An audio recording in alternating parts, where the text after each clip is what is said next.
Take a deep breath, Michigan, because today the Detroit Red Wings have themselves a game against those gosh darn Ducks of Anaheim. They're doing pretty well. The Anaheim Ducks, 11-4-1 this season. The Red Wings are 9-7-0. Puck drop is at 4 p.m. Pacific Standard Time, so 7 p.m. for most of y'all in the Wings time zone. And I'm sitting here saying that I want Lucas Raymond and Alex DeBrincat to go out there and get some points. You know, we spoke about this yesterday. The new moves, DeBrincat, Raymond, Larkin, new first line for the Detroit team. We'll see how it goes. I kind of need some fantasy points. It's a tight week for me. I've been saying that all week, and I'm going to be so annoying about it. I apologize to y'all for that. But I drafted a whole bunch of folks on my favorite teams because I believe in them and I want to see them do well. Plus, it's a lot more fun to cheer for players and to cheer for stories and to cheer for teams and actually have your hope rewarded in fantasy hockey because you believe in them so much and you love them so much, so you want to support them and you want to put your faith in them. You want to put your money where your mouth is, literally, because if I win, I get some stacks. But either way, the Red Wings have themselves the Anaheim Ducks later today. Leo Carlsson leads the squad in the last 5 games with 10 points. Ridiculous. The guy is a double point per game player. He is over a goal a game. I also happen to have Troy Terry on my fantasy squad. He's got 7 assists in his last 5 as well. So he's been pretty good. Goaltending is kind of a mixed bag. I mean, Dostal has been good. Mrazek has been meh. And then Gibson and Talbot are Gibson and Talbot. Nobody's really stood out and become a top-tier stud so far for Detroit, but that's kind of, do I want to say it's okay? I mean, the team is 9-7-0 right now. They could have afforded a little bit better goaltending in some of the previous games, and we're not going to say that Gibson nor Talbot is the reason the Wings ended up slumping a little bit. We can highlight a bunch of other reasons. We can talk about the team not having that scoring punch. We can talk about the moral victories. Okay, they get shut out against Vegas, but they play a good game. Nobody who watched that game and is a fan of the Red Wings is going to be disappointed with how they played. They're just going to be disappointed with the result. And those are two very different things. We can acknowledge that the team has skill and they have shown it off and they have gotten opportunities, but if they just converted more, that is the kicker. Obviously, right? I'm saying stuff that a grade schooler can understand. If you want to win hockey games, you gotta score more goals. Whoop-de-doo, that's crazy how that works, right? But all's this to say that the Detroit Red Wings haven't necessarily been bailed out by goaltending just yet. They haven't necessarily been in a spot where the goaltending has been a strong suit of the year, so you know, whose fault really is that? You can talk about many of the aspects of this team that needs improvement, and one of those happens to be second-line center. Marco Kasper, unfortunately, has not been the best second-line center this year, at least in the same way that he was showing off value in last season's worth of play.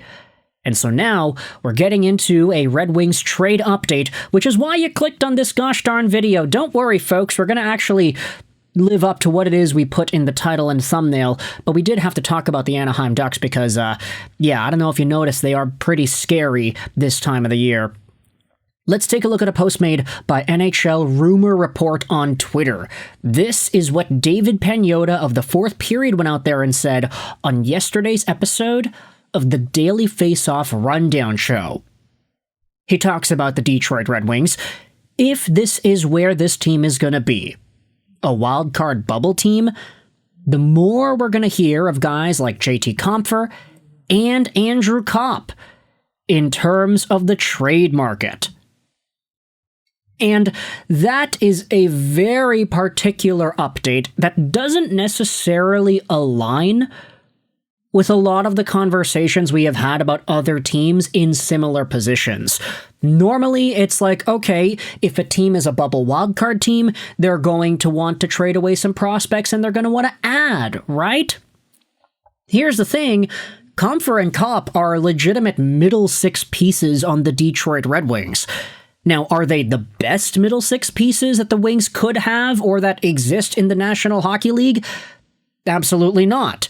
So this is why this trade update is interesting, because David Pagnotta is straight up saying, hey, if the Wings are not good enough to contend as a top-tier Atlantic team, if they're not going to have this roster push them to the top 1, 2, 3 of the Atlantic and totally take control of the division, if they're just going to be hanging on to the playoff run, maybe we will see some of their middle six guys in trade talks to try to get some sort of an improvement deal done. We've been making a bunch of videos about the biggest strength that Steve Yzerman has had the past few years. I'm going to say it's his drafting. His pro scouting has been very hit or miss, but his amateur scouting and the scouting department for the Wings have been so solid the past few years. From the prospects that were taken that inevitably found themselves onto the team, Finney, Brandsteg Nugard, Sandin Pellikka, Danielson, to the guys that we are talking about now in the NCAA like Max Plant or Eddie Genborg in Sweden. So much value out of these Detroit Red Wings young guys, and if you wanted to say the Wings are in a spot where they could use some improvements to the roster, maybe a trade goes down where you see a Compher and a pick and maybe one of those nice prospects sent over to a team for a better, more established, more qualified second-line center. And that is me trying to make sense out of this tweet and the sentiment over here. There are some replies that are funny. I mean, look, the tweet says, if the Red Wings are in a bubble spot, you might see Compher or Copp on the trade market. This reply, JT Compher and Andrew Copp off my roster, and we make the playoffs? It's that Stephen A. Smith, I'm talking to God himself clip, and I found this very hilarious.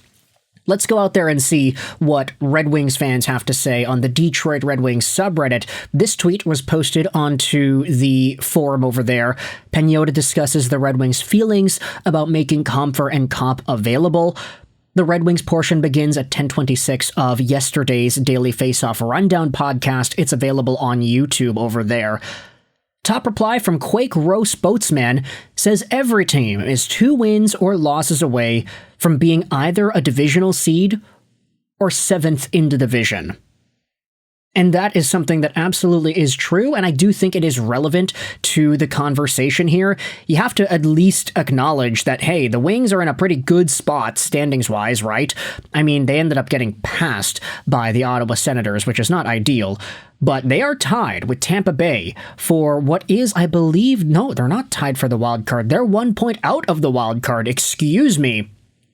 But again, this is what we've been talking about the entire season, how parity has taken over the National Hockey League. Look at this. Second last in the Eastern Conference has 17 points. They are a 500 team, the Toronto Maple Leafs are, and they are in second last in the East. If the Toronto Maple Leafs just had themselves 2 more points, they would be tied for a wildcard spot. And if they had 3 more points, they would be tied for a top 3 spot in the Atlantic. If that doesn't articulate just how close everything is at this point in the season, I do not know what will. Which is why we head back over onto the Detroit Red Wings subreddit and we read some more of what these fans are saying. Anthony Pantha says, I don't even really dislike Compher, but it's absolutely obvious that Larkin needs another high-end center to help him carry the load. Any team looking to hit the rebuild button with a decent center available should absolutely be a target for Yzerman. A first-round pick, a high-end prospect, and one of Compher would be the price in my eyes. So that's kind of similar to what we brought up over here as well.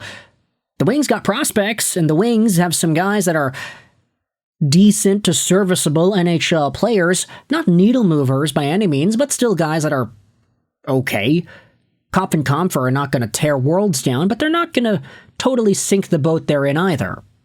So, with this in mind, I want you to let me know your thoughts in the comment section below. How do you feel about this Detroit Red Wings trade update regarding Copp, regarding Compher, regarding the status of the Wings and what they could be able to do? Let me know your thoughts in the comment section below heading into tonight's Anaheim game, how you feel about that. I hope you enjoyed this video. 9 and bye.